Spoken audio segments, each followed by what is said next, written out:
We will complete some exercises to understand the NumPy library. So it is a simple library, I would say. It has some, not some, like lots of methods to execute the array matrices, then mathematical functions, and also it is optimized for the performance.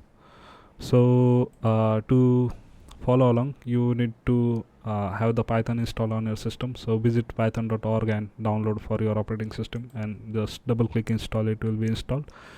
And then let's just start. I will open VS Code, and then I created this new folder.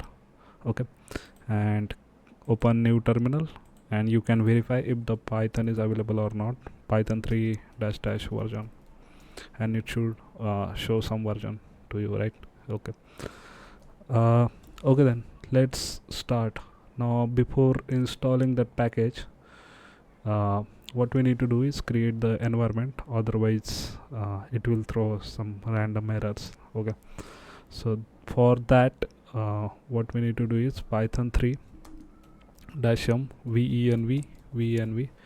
Now this will create the virtual environment, and inside this we can install the libraries, right?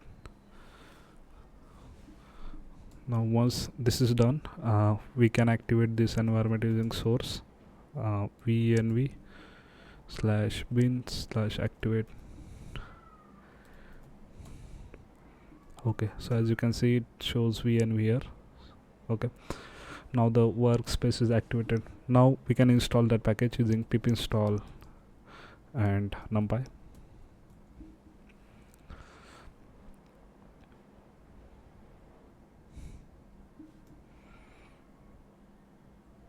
Till then we can create our file.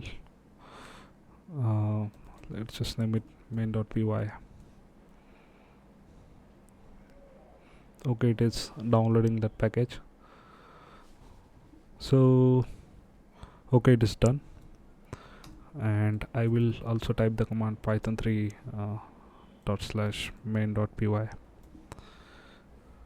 Yep, and I will just type print hi. Okay, so hi is printing, so it means our environment is set and everything. So let's just instead of this, let's write NumPy practice. So we will explore lots of functions. Yeah. Okay, so first let's just start with creating like one-dimensional array with range of 0 to 9. So let's say we want to print like single array, generate the single array.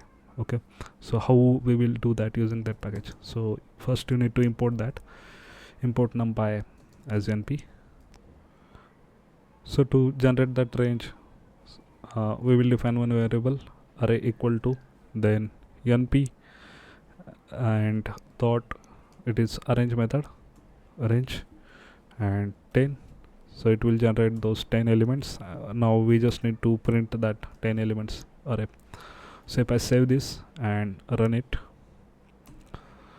so you can see like it has generated that one-dimensional array. Yeah, 10 items. Now let's say we have this one-dimensional array and we want to convert it to the two-dimensional array. How we will do that? So to do that, what we need to do is just type reshape 2, -1. Yep. And if I just run it again, so you can see that it is now two-dimensional array, like array inside, and we have 2 items in that array, right? Now let's see. Now the next operation is, if we want to multiply a 5x3 matrix by a 3x2 matrix, how you will do that? So for that, I will just comment this earlier core. We will move NumPy at the top, and then I will generate matrix 1. So again, using this method you can generate any kind of matrix set. So what I will do, np dot random, yeah, and then random again, and 5 comma 3, 5 by 3 matrix, and matrix 2 will be np dot random, and this will be a 3 by 2 matrix. And now we just need to multiply it, right? So for that we will have result variable, and np dot, so method is actually called dot, so yeah, np dot matrix 1 and matrix 2, yeah, and we will just print that result. Okay, so if I save this and let's clear this and run it again, so you can see it has generated random 5 by 3 and also matrix 2 3 by 2 and then multiplied it. So yeah, so for this operation this library is like very useful if you want to multiply, subtract or anything. So we will explore lots of option. So let's see now the next use case is, so let's say if you have array and you want to extract all the odd numbers from that array. Okay, so let's do that. Array equal to np dot range,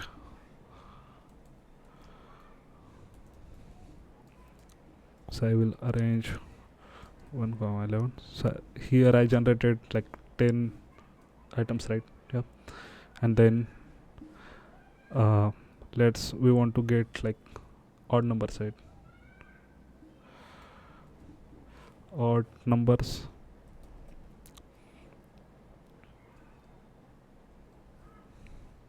So we want to go into array, and then for each element percentage 2 is not equal to 0, so basically their modulus value, and print that odd numbers. So we are filtering out the even numbers. Yep. So if I clear this terminal and execute it again, so you can see we get the odd number only, right? So that's how easy it is using this library. Otherwise we would have to write for loop and then check the index. So it is basically same thing, but you know, it is packed with functions, library functions that we can make use of. Now the next use case is